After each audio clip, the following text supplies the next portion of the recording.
with, they call them vape pens, I call them douche flutes. And they've got these little man buns on their head there. And my only question is, when they grow up, do they get their balls back? They walk around and, very entitled. But now they're allowed to smoke weed pretty much anywhere. You're more welcome to smoke weed out on the streets than you are a cigarette these days. But never mind the weed, I don't like the vape pens, don't like the weed, just like my cancer the old-fashioned way. People in my family all die from colon cancer, so I'm not worried about lung cancer getting me, as long as the politicians keep blowing smoke up my ass. That's my biggest risk. So when you get out there and you're looking at all these people smoking weed, and the one thing that really pisses me off is when they're smoking it and they throw their marijuana butts out the window and causes all these goddamn potholes in our streets. But I really think, I should go to Tim Hortons and just have a little black, tin bit there, and I'll paint it yellow around there, and then I'll stick my finger in there and just call it a pothole. But there was a little iguana, and he's walking through the forest, and he smells something funny, and he looks up in the tree, and up in the tree there's a bear smoking a joint. And the little iguana is looking up there, and he's looking there, and he says, "Bear, what the hell are you doing?" The bear says, "Well, I'm smoking a joint, iguana. You want to come up and join me?" So he goes up, and, the bear convinces him to, take a hit off the joint, and a little while later, the iguana's looking at him going, "Man, bear, that stuff gave me some really serious dry mouth. I gotta go down to the river and get a drink." So he goes down to the river, and the little iguana falls in the water, and there's an alligator swimming by, gets him on his nose, throws him back on shore, and says, "What the hell are you doing?" Says, the bear in the tree, I went up there, and sure enough, goes through it, and the alligator there is looking at him going, "Well, where is this? I've got to see this. A bear smoking a joint. This is too cool." So he goes wandering over to the tree and looks up and goes, "Bear!" He goes, "Holy fuck, iguana, how much water did you drink, man?" So that's, just the age thing. Everybody, the younger crew out there smoking all the weed, enjoying life. We're getting a little older.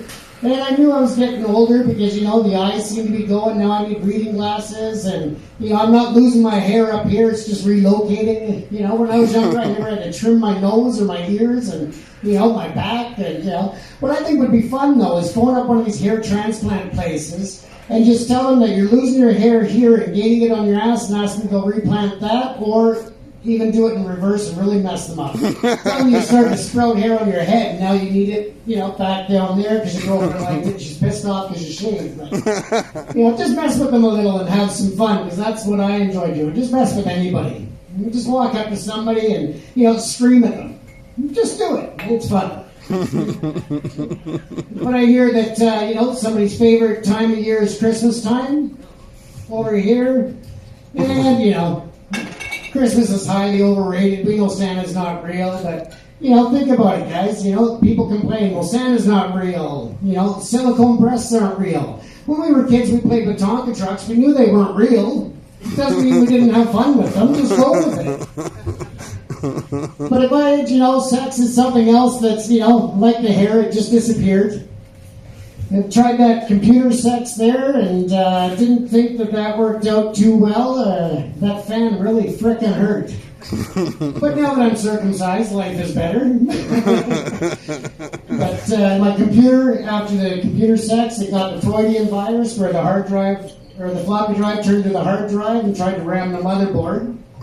And I know people are looking, what the hell's a computer? I got a phone now. You don't know what that is anymore. It's like if you give a kid a Walkman now, they're just going to look at it like it's from another planet. They just haven't got a clue. Along with getting older, of course, I'm in shape, a different shape than I used to be, just putting on weight. And my first indicator that I was putting on too much weight was last summer. I was down in English Bay, laying on the beach, enjoying myself. And then Greenpeace showed up and bought me lunch. Well, they didn't actually buy me lunch. They just started throwing salmon at me from a boat trying to get me back in the water. Which is a little more comfortable than the last time I went to the zoo. They shot me with a tranquilizer. I woke up with the hippos. So, but, there's things that you can joke about. You can joke about a guy's weight, you can joke about, but never do that with your wife. Never joke about her weight, because that's just somewhere you don't go. And so now that I'm divorced, I figured that one out. happily divorced, and I realized that divorces are like rare diamonds. They cost so damn much because they're worth every penny. Best part about being divorced is that I'm allowed to be right again. Not that I ever am, but I'm allowed to be. So how many people out there have kids? And they escaped. How old are your kids? They're all adults now, so you can get out of the house and hide? Or at least you have, one old enough to babysit the others. 5, 6. What could they do wrong? One of the things these days is everybody's got these dogs that they rescue now. Nobody adopts a dog. Nobody gets a stray. They have to rescue it. And you look at these people and they, but mine's a rescue. And it's like, well, does it have a fifth leg? Like, what makes it so goddamn special?